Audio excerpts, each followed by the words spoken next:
이 교통사고는 나만 잘한다고 해서 교통사고가 나지 않는 것이 아니라 내가 운전하고 있는 주변이 모두 조심해야만 이게 안전이 보장됩니다. 예를 들어서 나는 잘 가고 있는데 음주 운전한 사람에 의해서 인명피해와 또 목숨까지 잃는 사람들이 많이 볼 수가 있습니다. 그래서 그들을 단속하지만은 끊어지지 않는 이 오늘날의 현주소, 이와 같이 이 세상에 나 홀로 사는 것이 아니라 더불어 같이 살기 때문에 같이 마음을 합력하여서 선한 일에 도모하고 선한 일을 위해서 협동하고 모두 이 협력을 해야 하는데, 그런 사람이 있는 반면에 아무리 말을 하더라도 그렇지 못한 사람들이 있다, 이런 말씀입니다. 이것은 과거도 그렇고 지금도 앞으로 태어날 세대에서도 똑같다는 것을 성경은 가르쳐주고 있습니다. 그리고 이런 사회에서나 바로 이 교회에서나 똑같다 이거죠. 그렇기 때문에 교회 다니시면 뭐가 달라는데 이런 똑같냐 이런 말을 해요. 왜 그런가 하면 우리의 원조가 어디냐. 예수 믿는 사람들의 원조는 예수 믿기 전에 있었던 그 속성, 그 습관, 성품들이 그대로 남아서 그게 아직 때가 벗겨지지 아니하여서 그가 모두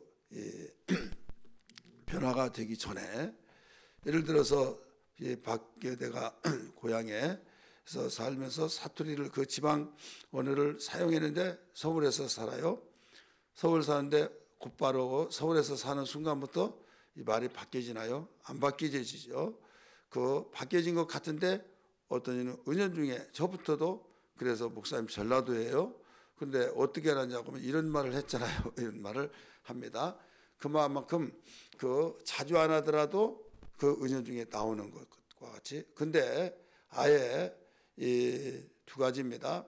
조심하면서도 나오는 사람이 있고, 또 나는 그렇게 다른 사람 의식하지 않아. 나는 나대로 사는 법이 있어 하면서 그냥 누가 싫어하든 좋아하든 자기의 개성대로 막 살아버리는 그런 사람이 있듯이 예수 믿기 전에 그 습성을 교회 생활하면서도 똑같이 생활하는 사람이 있다 이거죠. 그러다가 보니까 그 영향이 좋은 영향으로 그런다면 괜찮은데 안 좋은 영향으로 할 때에 이 햇빛이 아무리 내리쬐더라도 먹구름에 의해서 가려지듯이 결국 그런 사람들에 의해서 하나님께는 영광이 가려워지고 많은 사람들은 그로 인하여서 굉장히 힘들어하는 것을 볼 수 있다 이거죠. 오늘 본문에 읽었던 말씀이 그레데인 사람들도 그러더라 이런 말씀이에요. 그래서 10절에 보면 불순종하고 헛된 말을 하며 속이는 자가 많은 중 헬라파 가운데 특히 그러하니, 단일 민족에서 다 민족들만 살다면 어느 정도 지방에 사이가 있지만은 공통점이 있어서 이 구심력이 같은 축을 가지고 돌아가는데, 다민족이 살면은 이 민족마다 다 특성이 있어가지고 그 문화가 있어서 그걸 주장하다 보면 이걸 포기하지 않는다 이거죠. 그러다가 보니까 결국은 끝까지 평행성을 달리고 있는 거예요. 다 우리 민족은 한 민족이다 하는데도 지방마다 특색이 있어서 선거철만 되면 또 지방색이 나오잖아요. 여기에 그레데인들이, 거기는 본토인들도 있고 다른 민족들이 거기 와서 살고 이런 많이 섞여서 사는데 헬라파가 더 그러더라. 여기 헬라파는 헬라 민족들을 가리키고 있는 거예요. 그럼 헬라에 관련이 되어지는 할아버지를 통해서든지 자기는 피가 흐르고 있다. 그런 헬라파예요. 그래서 나는 할아버지인데 어머니의 관련이 있다. 그러면 자기는 이렇게 볼 때 어디가 유익할까? 그러면 이제 나는 헬라파다. 막 이런 식으로 해서 이제 헬라파들이 좀 과격하고 아주 인간성이 좋지 않는 그런 가운데 교회가 세워진 거예요.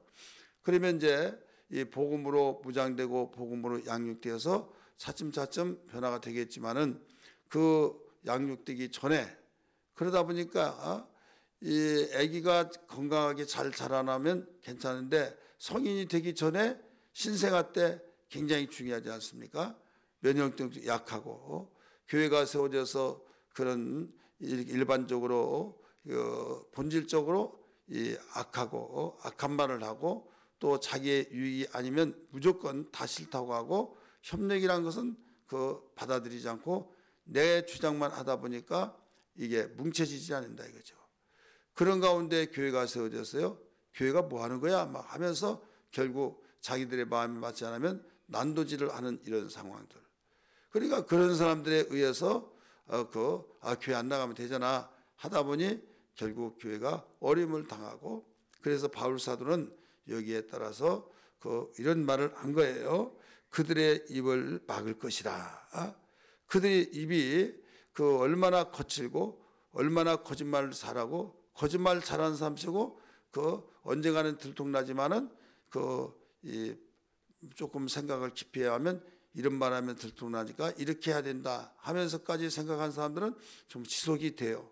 그리고 이미 알게 되면 이미 다 누룩이 퍼져버려서 이제는 드러날 대로 드러나더라도 이미 그것이 인식이 되어지고 첫 인상에 심어져 버리기 때문에 그게 어떤 효과가 없다 이거죠. 그래서 정치인들이 무조건 당선되고 보자 해서 막 거짓말을 퍼뜨려서 뭔가 분위기를 해서 안 되는 것만 못하잖아요. 모르는 사람들은 그냥 그 말이 맞는 걸 좀 생각하는 것처럼 오늘 여기에 그레데인이 그런 중에 한 사람들이다. 그래서 그레데인들은 얼마만큼 악하냐. 정말 인간성은 최악이다 이거죠. 이 섬 사람들이에요. 그레데인 이들을 향해서 선지자들이 어떤 선지자들이 말을 했는데 예언이 그 말이 맞다 이렇게 가르쳐 놓고 있잖아요. 그래서 여기에 12절 말씀 보면 그레데인 중에 어떤 선지자가 말하되 그레데인들은 항상 거짓말쟁이며 악한 짐승이며 배만 위하는 기름병이라. 여기에서 뭐라고 그랬습니까? 항상 거짓말쟁이. 그러니까 거짓말을 달고 다닌다 이거죠. 그래서 이런 거짓말을 통해서 내가 해놓고도 방금 들통날지라도 내가 유익할 것 같으면 또 이 말을 바꿔버린다 이거죠. 그리고 여기에서 두 번째 악한 짐승. 악한 짐승은 뭡니까? 인정사정이 없이죠. 그냥 배만 채우는 거죠. 그래서 배를 위해서는 무엇을 못하느냐 해서 게으르면서 먹고 사고 잘 살려고 하는 것은 여러분 유혈배반이잖아요. 일하기 싫거든 먹지도 말라고 하는데 게으름병이에요. 그래 일을 하지 않죠. 근데 먹고 살아야겠죠. 그러니까 사람을 피해를 주고 자기는 잘 살려고 하는 이런 논리로 생활을 하고 있는 사람들이 오늘날 이 시대도 그레데인 사람과 같은 똑같은 사람들이 있다 이거죠. 그래서 이들이 하나가 적은 누룩을 조심하라고 한 것처럼 어마어마한 모든 사람들에게 피해를 주고 있는데 이 사람을 뭐라고 그랬어요? 그들의 입을 막을 것이라. 11절 말씀 보세요. 11절 그들의 입을 막을 것이라. 이런 자들이 더러운 이득을 취하려고 마땅히 하지 말아야 할 것을 가르치고 가정들을 온통 무너뜨린다. 이렇게 가르쳐주고 있잖아요. 하지 말아야 할 말은 하지 아니해야 하는데 하지 말아야 할 말도 막 거침없이 쏟아낸다 이거죠. 그럼 그 말을 듣고 막 부하가 치밀어서 나중에 어떤 사람의 감정이 먼저 앞선 사람이죠. 그 말을 들었으니까 네가 그렇지 않느냐 해서 집에 가가지고 때려 부시고 막 치고받고 그래서 온통 수라장이 되듯이 이렇게 가정을 무너뜨린 사람.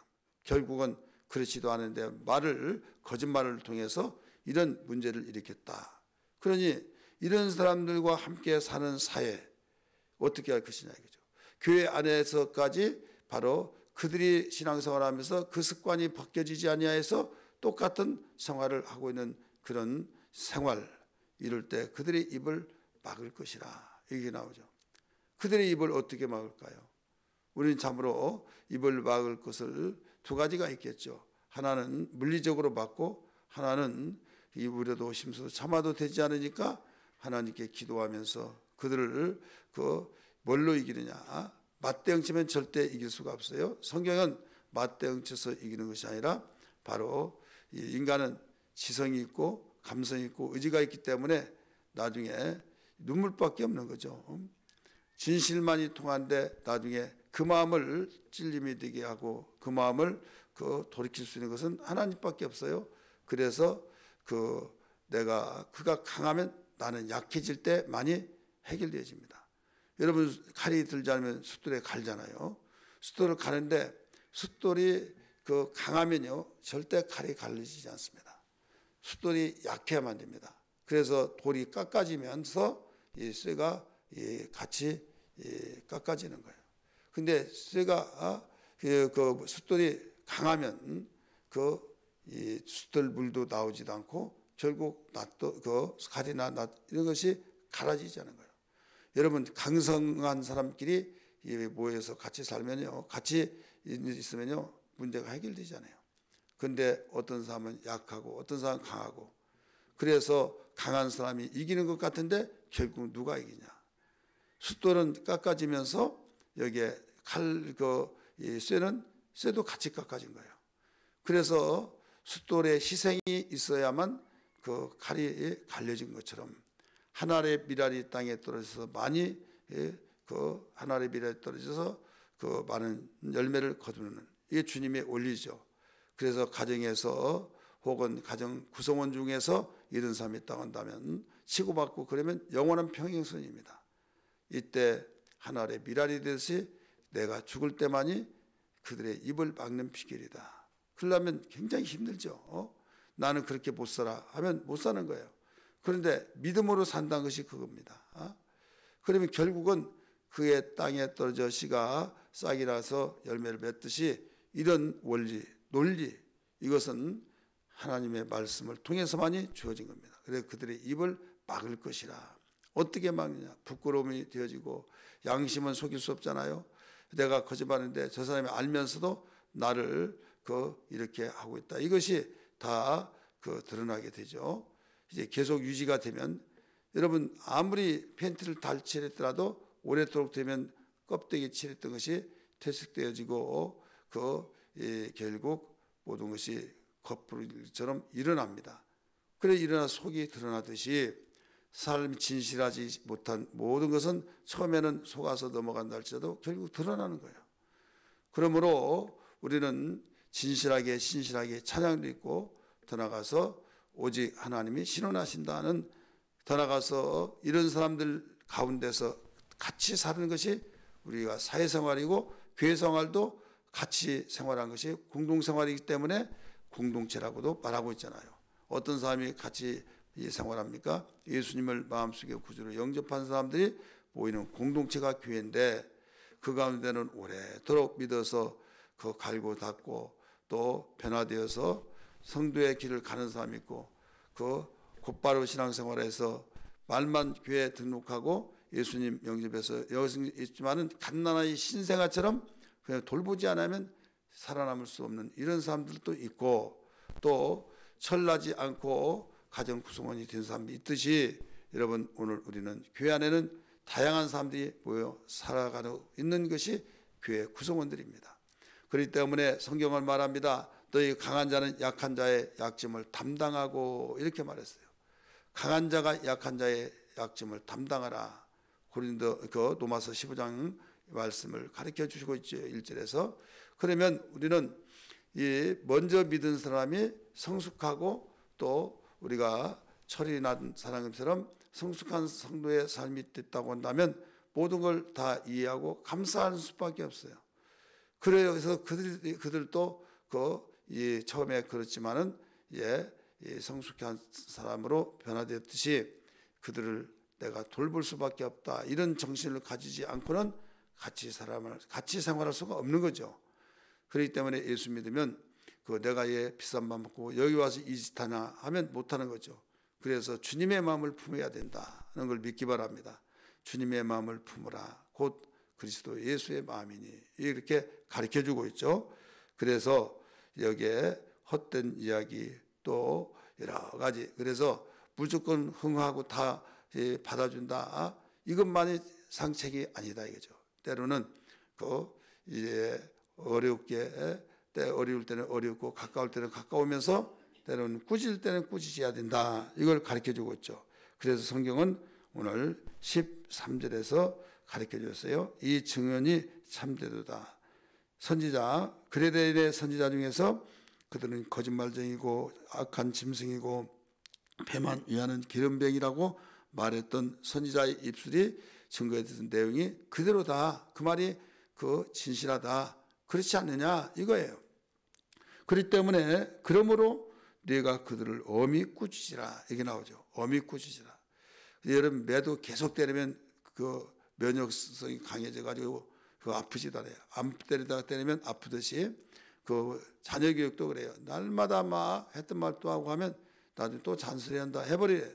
그런데 말 한마디 안다가 말 한마디를 따끔하게 하면 그 말이 더 효과가 있듯이 여기서 엄히 꾸짖으라 하는 것은 십자가를 짊어지고 하나님의 밀이 되듯이 모든 것을 받아주고 또 그를 붙잡아주기 위해서 힘쓰고 참고 그것을 있다가 나중에는 또 때로는 기회를 봐서 지혜스럽게 엄히 꾸짖어서 입을 막는 방법, 그들의 입을 막을 것이라 얘기 나오죠.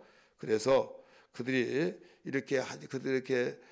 변화되지 않고 문제가 해결되지 않으면 온통 글을 통해서 적은 누르기 가로수말을 다 못쓰게 만들어버린 것처럼 여기에 13절에서 믿음을 그들이 파괴시키고 또 공동체를 무너뜨리기 때문에 꾸짖고 바로 잡아주는, 그래서 책망할 것은 책망하고 권면할 건 권면하고 칭찬할 건 칭찬하고 같이 병행해서 입을 막는 방법이라는 것을 알아야 될 줄 믿기 바랍니다.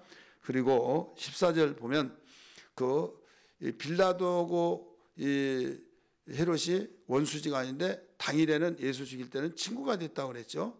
지금 그레덴이 악하잖아요. 근데 유대인들이 거기에 있는데 유대인과 합세가 되었어요. 유대인은 그 누구보다도 더 꾸짖고 나무래줘야지 하잖아요. 그런데 유대인이 합세를 해가지고 14절 보세요. 유대인의 허탈한 이야기와 진리를 배반하는 사람들의 명령을 따르지 않게 하려 함이라. 여기에서 꾸짖고 때로는 그들의 입을 막아야 할 이유는 잘 신앙생활하는 사람이 그 영향을 받는 거, 그레데인의 영향을 받고 허탈한 이야기를 하고 또 방해를 놓았던 유대인들의 영향을 받지 않고 믿음을 지키기 위해서는 이렇게 그들의 입을 막고 꾸짖어야 한다. 이렇게 일러주고 있습니다. 왜? 상처 입고 또 여기에서 다 그 말을 듣고 가만히 놔서 다 죽어야 하느냐? 전염병은 막아야 하듯이 여기에서 막는 방법이 이와 같다는 것을 일러주고 있어요. 거의 전염병은요, 사람이 노력하고 그 다음에 하나님이 적극적인 개입이 되지 않으면 전염병을 해결할 수가 없어요. 왜 그런가 하면 전염병은 하늘에서 주어진 병이다, 이런 말이 있지 않습니까? 그래서 우리 지금 코로나도 하나도 안 되니까 이제는 산 사람까지 다 죽겠다 해서 모든 것을 약하게 만들어 놓고 이도 코로나 같이 사는 이렇게 해서 똑같은 코로나인데 그때는 아주 죄인이 되고 지금은 이제 같이 독감처럼 감기처럼 생각하고 그러지 않습니까? 나중에는 손들었다 이거예요, 쉽게 말해서. 그래서 이렇게 살아갈 수밖에 없는 오늘날 우리는 이 시대를 그렇습니다. 그래서 우리 누구만이 살아남을 수 있냐? 명령력이 강한 사람만이 살아남을 수 있듯이 우리는 영성이 강해야 될 줄 믿습니다. 우리는 믿음과 진리와 성령으로 충만해서 아무리 세상이 그렇고 아무리 이렇게 저렇게 하다 할지라도 거기에서 살아남을 수 있는 영성이 강하고 우리 영력 있는 그 사람만이 영향받지 않냐고 계속 나가게 되고 해야 할 일을 하게 되고, 그래서 전염병이 다 쓸어서 흑사병같이 수십만 명이 죽었고 수백만이 죽었더라도 여기서 남는 사람이 있었기 때문에 또 온전해서 퍼져나가서 또 그 땅을 채우는 것처럼 오늘 우리는 이런 사람이 되어야 될 줄 믿습니다. 할렐루야.